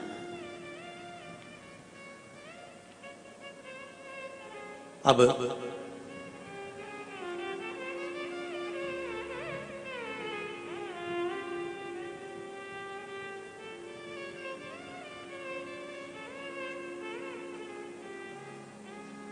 बहुत प्राचीन जो मंदिर हैं, जगन्नाथपुरी, रामेश्वरम, द्वारका, बद्रीश, साउथ के भी कुछ मंदिर ऐसे हैं जो पुराने हैं। इन मंदिरों में लाखों लोगों का भोजन बनता है, गैस की टंकी पर बनता है? जम के बोलो जरा, गैस पर भोजन बनता है? नहीं। काय पर बनता है? जम के बोलते जाओ। लकड़ी पर भोजन बनता है। कारण, लकड़ी की जो आंच होती है वो पीली होती है, गैस की जो आंच होती है वो नीली होती है। क्यों कहा जाता है कि कली काल में अगर आप गैस पर भोजन बना रहे हो तो उस पे जो रोटी सेकते हैं वो नीली लपट पर सिखाती है? तो क्यों कहा जाता है कि भोजन की थाली लगाने पर सबसे पहले उस भोजन का भोग तुम्हारे घर में जो भगवान है उनको लगा देना चाहिए, जिससे ये ब्राह्मण हत्या का दोष समाप्त हो जाए? क्यों कहते हैं?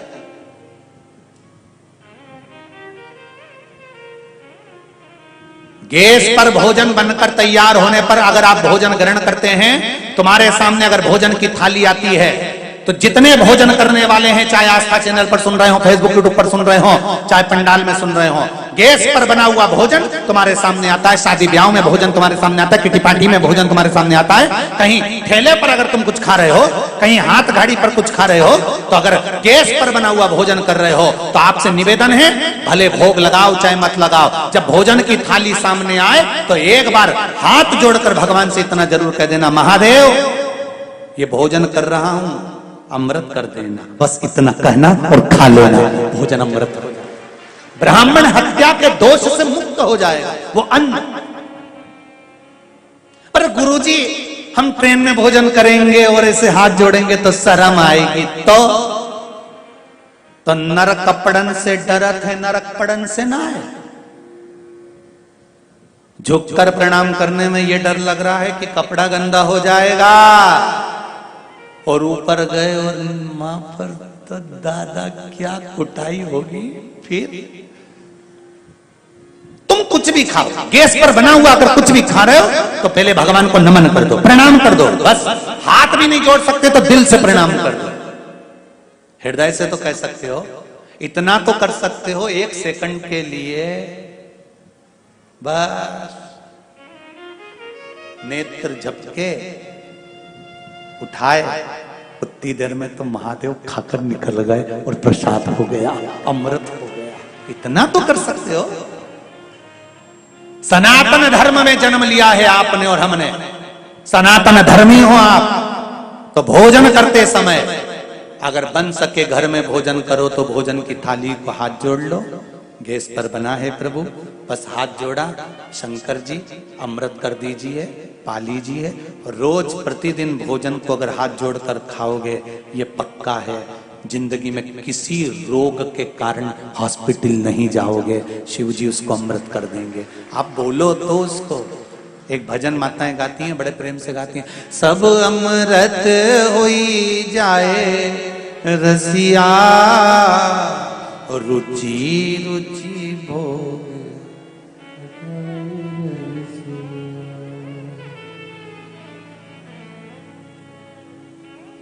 शबरी के पैर सुदामा के तंदुल, शबरी के पैर सुदामा के तंदुल, भाव सहित तुम पाओ रसिया,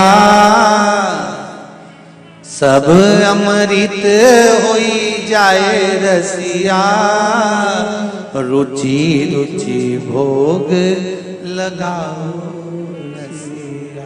हम भगवान को ज्यादा नहीं रिझा सकते, भोजन की थाली को देखकर हाथ जोड़ लो, खा लो, खत्म। अमृत अग्नि की नीली लपट ब्रह्मत्या का दोष है। नारी से कहा ब्राह्मण हत्या का अंश ले लो, तो नारी का रजस्वला होना ब्राह्मण हत्या का अंश है। कल कथा में कहा था 31 दिन तक बेलपत्री के पेड़ के नीचे मंत्र का जाप करना है।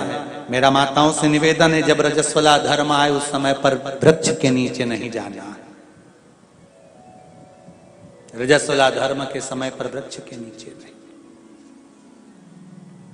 कंस की मां गई थी रजस्वला धर्म के समय पर वृक्ष के नीचे तो कंस जैसी औलाद पैदा हुई थी। श्रीमद् भागवत में आपने सुना होगा। तब जब ब्रह्म हत्या चली गई, समाप्त हो गई, तब इंद्र देव तुरंत भगवान नारद जी के पास गए, उनसे निवेदन करा। शिव जी की पूजन करने वाले, भगवान शंकर की आराधना करने वाले, आस्था चैनल के माध्यम से जितने लोग कथा सुन रहे हैं, फेसबुक यूट्यूब पर जितने लोग कथा सुन रहे हैं, और इस पावन प्रांगण में बैठकर जितने लोग कथा सुन रहे हैं, उनसे एक बात कहूंगा, आपके पास में अगर शिव जी को देने के लिए जल भी नहीं हो, बेलपत्र भी नहीं हो, अक्षत का एक दाना भी नहीं हो, एक पुष्प की पंखड़ी भी नहीं हो, तो भी शिव मंदिर जरूर जाना और शंकर जी के मुख को देखकर केवल एक स्माइल और श्री शिवाय नमस्तुभ्यम कहकर आ जाना, उतने में भी शिव स्वीकार कर लेगा।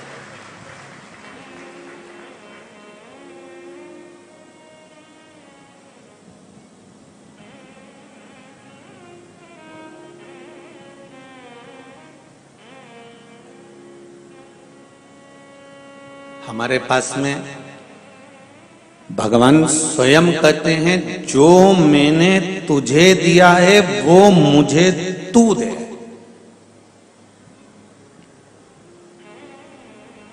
भगवान ने कभी ये नहीं कहा कि मुझे वस्त्र देना, भगवान ने कभी ये नहीं कहा कि मुझे आभूषण देना, भगवान ने ये कभी नहीं कहा कि मुझे बागंबर पीतांबर ये देना। भगवान कहते हैं, जो मैंने तुझे दिया है तू वो दे दे। क्या दिया है भगवान ने? तो कहा, ये शरीर दिया है परमात्मा ने, ये मन दिया है परमात्मा ने, ये आत्मा, ये चित्त, ये परमात्मा ने दिया है। इसलिए तू परमात्मा को अपना ये दिल दे दे। भगवान ये नहीं कह रहे कि तू वस्त्र देना, तू आभूषण देना, तू धन देना, कि तू वैभव देना, तू सत्ता देना।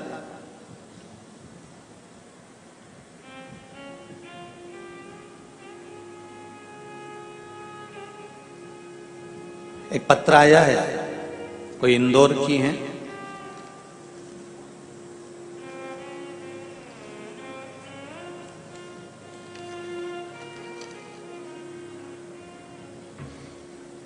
जो पत्र पढ़े हैं वो ये हैं, जो नहीं पढ़े हैं वो अभी यहाँ पर ढेर लगे हैं। ठीक है, इनको भी बीच में कभी भजन आएगा तो पढ़ेंगे।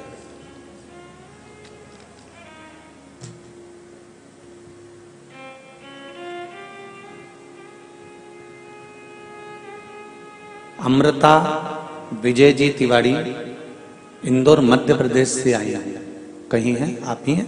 दोनों हाथ हिला दो एक बार। हर हर महादेव। भगवान शिव की कृपा ऐसी हुई है गुरुदेव, मेरी शादी को 15 साल हो गए, फिर भी खुद का मकान का काम पूर्ण नहीं था। पशुपतिनाथ का व्रत मैंने किया और माँ ने पूर्ण रूप से व्रत किया। तीसरे ही सोमवार को हमारे मकान का काम बाबा की कृपा से पूर्ण हुआ। गुरुदेव, चौथे सोमवार को हमें पता चला कि मेरी भतीजी के प्रेमा तिवारी के 5 वर्ष की है, उसके दिल में छेद है और डॉक्टर ने ऑपरेशन का बोला है। ऑपरेशन के लिए हम लोग हैदराबाद आए हुए हैं। तब बाबा पे विश्वास रखकर शिव महापुराण की कथा सुनने के लिए यहाँ बैठे हैं। ऑपरेशन का डॉक्टर बोले हैं, पर एक मन था कि 5-7 दिन की शिव पुराण की कथा सुने, उसके बाद में एक बार जांच कराएं, फिर सोचेंगे कि ऑपरेशन कराना है कि नहीं कराना। अगर विश्वास लेके बैठे हो तो बाबा कृपा जरूर करेगा और करुणा जरूर करेगा। और ये विश्वास मानकर चलो कि अगर मेरे शिव ने चाहा तो ऑपरेशन वो खुद करेगा, तुम्हें करवाने की जरूरत नहीं पड़ेगी। ये शिव की कृपा बैठी है। हर हर महादेव। शंकर की उदारता इसको कहते हैं।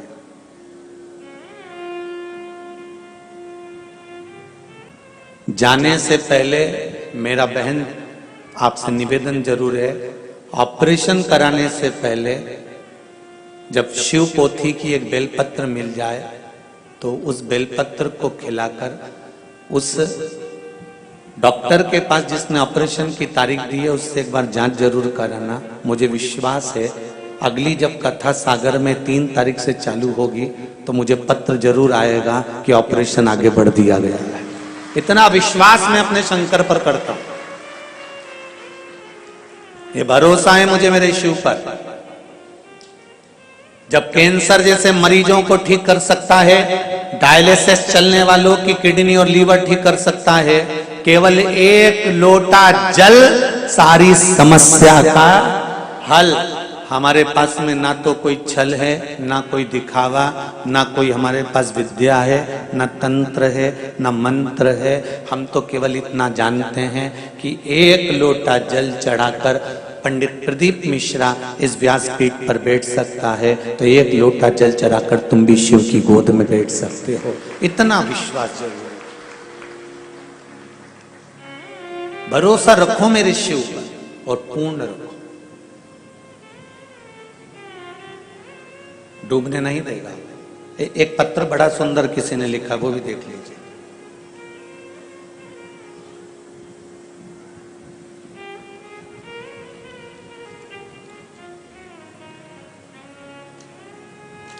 बासंती बंदगी, दीपक जी बंदगी, महाराष्ट्र सोलापुर से आए हैं। कहां बैठे हैं जी? आप ही हैं? दोनों हाथ हिला दो एक बार। हर हर महादेव। जितने पत्र यहां आते हैं, ना तो इन लोगों से हम लोग कभी मिले हुए होते हैं और ना हमारा संपर्क हो पाता है। बस केवल ये व्यासपीठ और आपका संपर्क इस व्यासपीठ तक है। ये पत्र आप लोग बड़े दिल से लिखते हैं, हृदय से लिखते हैं। टीवी के माध्यम से जितने लोग कथा सुनते हैं और कोई उपाय करता है, उपाय करने के बाद उसको जब कोई फल बाबा देता है, तब ये पत्र इस व्यासपीठ पर आते हैं। पत्र में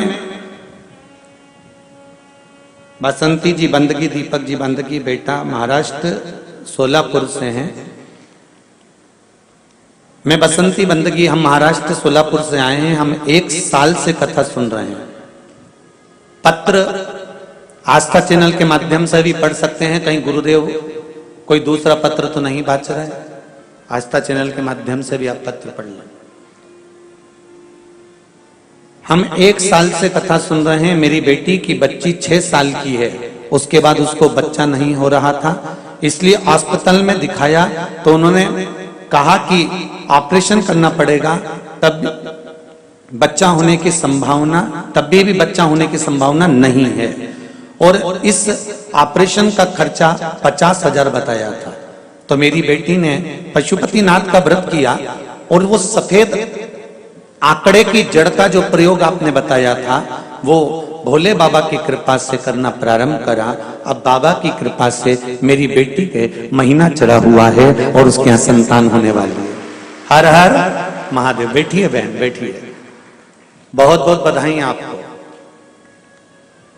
शिव कृपा है।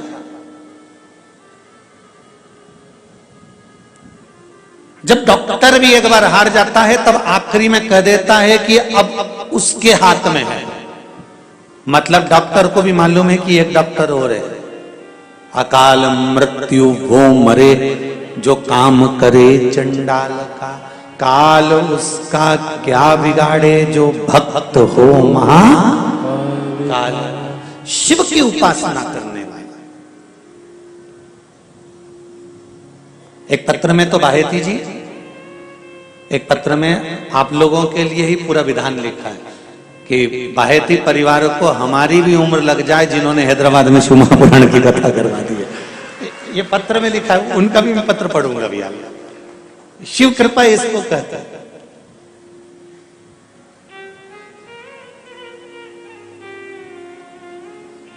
मैंने तेरे ही भरोसे, ओ बाबा तेरे ही भरोसे, हवा बिच उड़ती जावागी, बाबा डोर हथो छठी नामे कटी जावागी। ओ बाबा मैं तेरी बदन, शंभो मैं तेरी बदन, हवा बिच उड़ती जावांगी, बाबा डोर हल तो छठी नामे कटी जावांगी। जो कट गई ना सतगुरु, भोलेनाथ अगर तूने छोड़ दिया और कट गई ना, जो कट गई ना सतगुरु, तो मैं लुटी जावांगी, बाबा डोर हल तो छठी नामे कटी जावांगी। तूने पकड़ रखा है इसलिए मैं उड़ रही हूं, तेरी कृपा है तो आगे बढ़ रही हूं।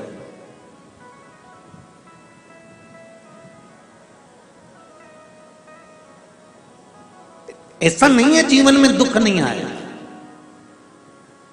मानव का शरीर केवल दो कारण से मिला है, कर्म का भोग भोगने के लिए और एक भगवान का भजन करने के लिए। जब दो कारण से मनुष्य का शरीर मिला है तो कर्म का भोग तो भोगना पड़ेगा। सुख आएगा तो दुख भी आएगा, दुख आया है तो सुख भी आएगा, ये दोनों चलते रहेंगे। पर उस दुख में परमात्मा का भजन करते रहना है और सुख में भी उसको याद करते रहना है। डल्लब के गद्दे पे सो रहे हो, सोफे पर बैठे हो, एसी के कमरे में बैठे हो, खूब आराम से तुम आनंद के साथ में गोलगप्पा खा रहे हो, चाहे तुम छम्मक लड्डू खा रहे हो, चाहे तुम पानी बतासा खा रहे हो, जो खा रहे हो उसमें परमात्मा को याद करते हुए कि तेरी कृपा से आज मुझे ये शरीर मिला है, तेरी कृपा से आज मैं ये चाट खा रहा हूं, तेरी कृपा है जो मैं इतने प्रेम से खूब आनंद से भोजन कर रहा हूं। नहीं तो कई तो 30 साल के 25 साल के कैंसर हॉस्पिटल में पैसे के बैग लेकर खड़े हैं कि मेरी बहू को ठीक कर दो, मेरे बेटे को ठीक कर दो। अरे उनको देखकर परमात्मा से कहना कि तूने मुझे सही रखा है, ये तेरी कृपा है, तेरी कृपा नहीं होती तो आज मैं भजन नहीं कर पाता, ये तेरी उधार है।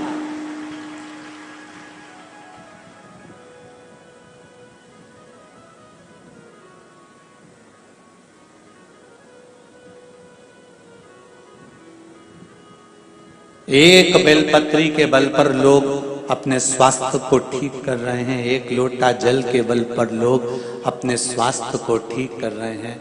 ये शिव की उदारता है।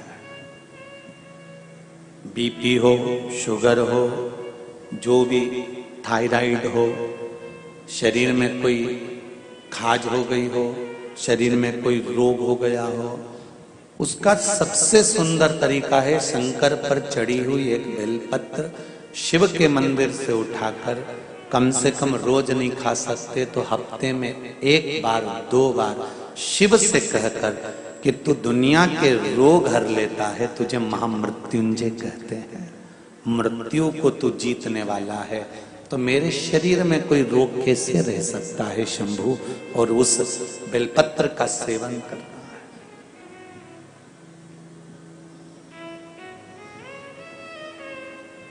नहीं खा सकते तो उसके मंदिर के द्वार पर भी जाकर उसको शीश नवाओगे, उतने में भी सुख है।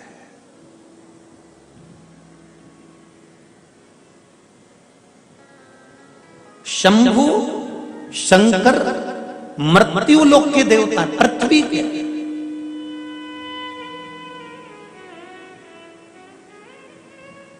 जो पृथ्वी से जुड़ा हुआ होता है उसका अगर हमने आदर करना चालू कर दिया, उसका सम्मान करना चालू कर दिया, तो आप रूप आपको भी आदर मिलना, सम्मान मिलना चालू हो जाता है।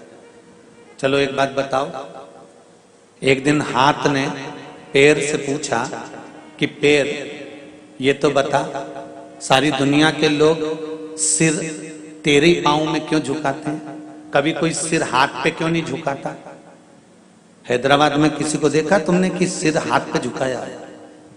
किसी ने सिर सिर पे झुकाया, किसी ने सिर हृदय पर झुकाया हो? नहीं, सिर झुकता है तो चरण में झुकता है, सिर झुकता है तो पैर पर झुकता है, सिर झुकता है तो पांव पर झुकता है, सिर कभी हाथ पर नहीं झुकता। तो पैर ने हाथ से कहा कि मैं जमीन पकड़ कर चलता हूं, इसलिए दुनिया के लोग मुझे सिर नवा कर जाते हैं। मैं जमीन नहीं छोड़ता, मैं भूमि नहीं छोड़ता। आप कितने भी करोड़पति बन जाओ, कितने भी धनपति बन जाओ, तुम्हारे पास में कितनी भी धन आ जाए, कितनी भी संपदा आ जाए, कितना भी वैभव आ जाए, कितने भी दौलत तुम्हारे घर में आ जाए, कितनी भी संपदा तुम्हारे घर में आ जाए, कितना भी वैभव तुम्हारे घर में आ जाए, करोड़ों की संपदा तुम्हारे घर में आ जाए, पर तुम जमीन मत छोड़ना, ये मत उड़ने लगना कि मैं बहुत पैसे वाला हो गया, मैं बहुत धनपति बन गया, मैं बहुत वैभवपति बन गया। जिस दिन तुमने जमीन छोड़ दी उस दिन तुमको कोई नमन नहीं करेगा, तुमको हृदय से कोई ध्याएगा नहीं, तुम्हें हृदय से कोई याद नहीं करेगा। भूमि को पकड़ कर चलोगे तो तुम्हें लोग याद करते रहेंगे कि हाँ ये व्यक्ति है, ये जीवन का सुख है।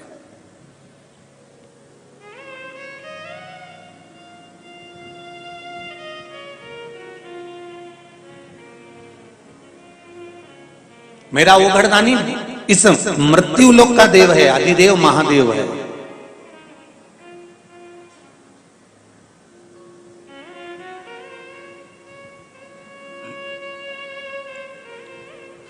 दुख केवल धन और वैभव का नहीं, कई बार तो दुख हमको भी हो जाता है। जब किसी लड़के को देखो तो उस लड़के की जब शादी होती है और वो दुल्हन के साथ जब गार्डन में और लॉन में और शादी के स्टेज पे जब वो प्रवेश करता है पत्नी के साथ, और क्या डीजे पर गाना बजता है, अजीबो शहंशाह, यही गाना बजता ना, क्या है उसकी धुन?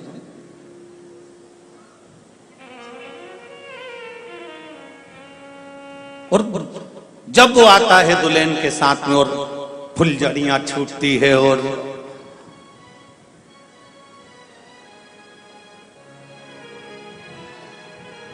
कहे अजीबो गरीब शहंशाह, और क्या धूम धड़ाके से शहंशाह पढ़ा। दुख कब होता है? जब वो शहंशाह की शादी हो जाती है और बनियान और पजामे पे दूध की थैली लेने जाता है।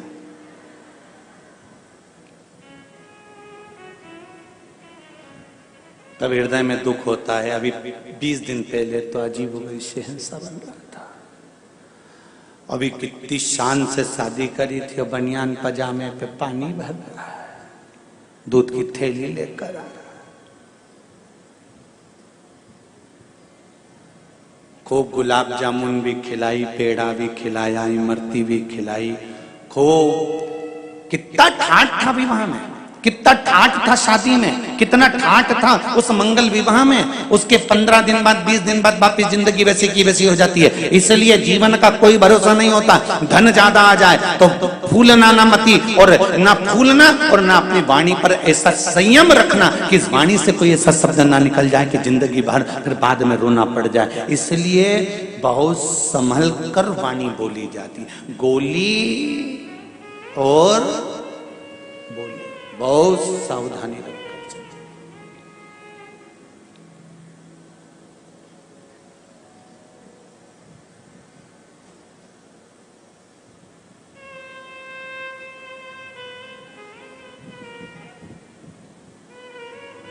आपकी वाणी में अगर संयम है, धन के वैभव से आप ये ना सोच रहे हैं कि बहुत बहुत वैभव मिल गया तो आपको बहुत आनंद के, ना ना ना ना। भगवान अगर धन देता है तो परीक्षा करने के लिए देता है, भगवान धन वापिस लेता है तो परीक्षा करने के लिए लेता है। उसको मालूम है क्या करना है उसको।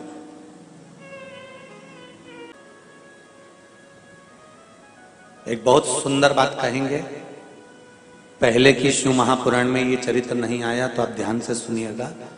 16 श्राद्ध में, श्राद्ध पक्ष में घर में अगर गंगा का जल हो, आपके घर में अगर गंगा जल रखा हो, श्राद्ध पक्ष में तुलसी के क्यारे के पास में एक छोटी सी कटोरी रखकर घर का कोई भी व्यक्ति, चाहे महिला हो, पुरुष हो, पुत्रवधू हो, बच्चे हों, कोई भी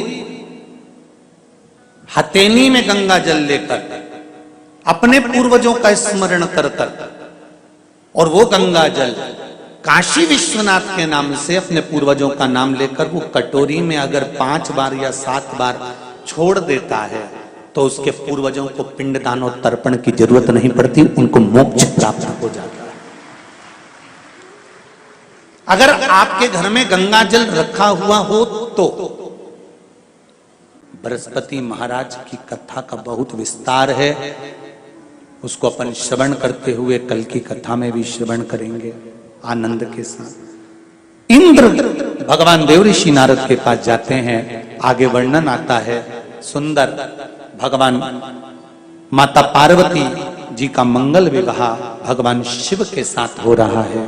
भगवान देव अधिदेव महादेव और माता पार्वती का मंगल आनंदमय विवाह होने जा रहा है। भाव भक्ति से शिव जी के मंगल विवाह की ओर अपन आगे बढ़ते हैं। कल कथा में बृहस्पति भगवान के द्वारा सुंदर आनंद के साथ वत्रासुर के अंत की ओर चलेंगे और तुष्टा ऋषि द्वारा वत्रासुर की उत्पत्ति का स्मरण करेंगे। भगवान शंकर की सुंदर बारात आ रही है, जोरदार ताली बजाकर शिव पार्वती का आनंद स्वागत करें। बोल काशी विश्वनाथ भगवान की जय। भगवान शंकर और पार्वती का मंगल विवाह, पार्वती जी का कन्यादान बाहेती परिवार कर रहा है। भाव भक्ति और आनंद के साथ आज की कथा विराम की ओर ले रही है। बोल काशी विश्वनाथ भगवान की जय। हर हर महादेव हर